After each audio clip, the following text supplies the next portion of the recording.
ایک اور بات بڑی لوگ پوچھنے لگے، کہتے جی گائے کی ہوتی ہے بھینس کی بھی ہوتی ہے کہ نہیں؟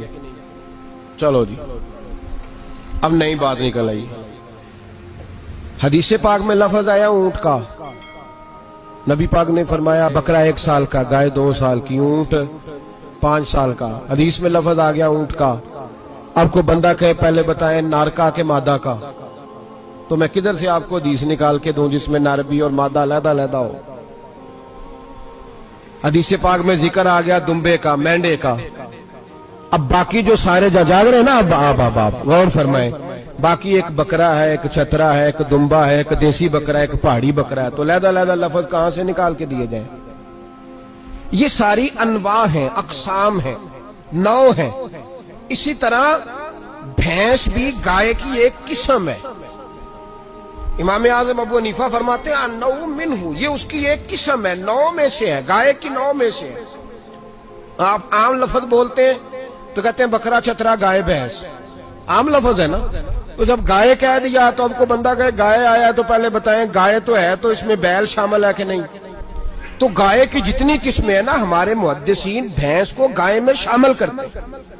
بھینس گائے کی ایک قسم ہے۔ تو نبی پاک صلی اللہ علیہ وسلم نے جب گائے کا لفظ استعمال کیا تو بھینس اس کے اندر آ گئی۔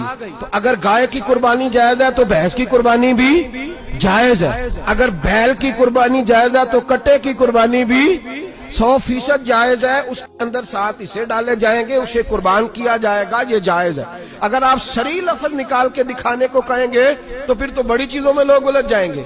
پھر کیسے نکالا جائے گا خسی کی جائز ہے کہ نہیں، جو خسی نہیں اس کی جائز ہے کہ نہیں، فلاں کی؟ تو ان تفصیلات، ہاں بہت ساری چیزوں کی تفصیلات حدیث میں ہیں لیکن ساری چیزوں کی موجود نہیں۔ اس لیے میرے عزیز یاد رکھیں، بھینس کی قربانی بھی ہوگی، گائے کی بھی ہوگی، بیل کی بھی ہوگی، کٹے کی بھی ہوگی۔ جن کی نہیں ان کی نہیں۔ ہم نے کبھی کہا ہرن کی قربانی بھی ہوگی یا مرغی کی قربانی بھی ہوگی؟ تو حدیث مبارکہ کے اندر جو چیزیں موجود ہیں ان کی جتنی اقسام ہیں ان سب کی قربانی کرنا ہاں جائز ہے۔ اور میرے نبی پاک صلی اللہ علیہ وسلم نے فرمایا جانور خوبصورت ہو، لنگڑا نہ ہو، کانا نہ ہو، زخمی نہ ہو، خوبصورت جانور لاؤ، اس کو لا کے ذبح کرو۔ لوگ کہتے ہیں چلو اتنے پیسے اللہ کے راستے میں دے دیں، تو یہ کافی نہیں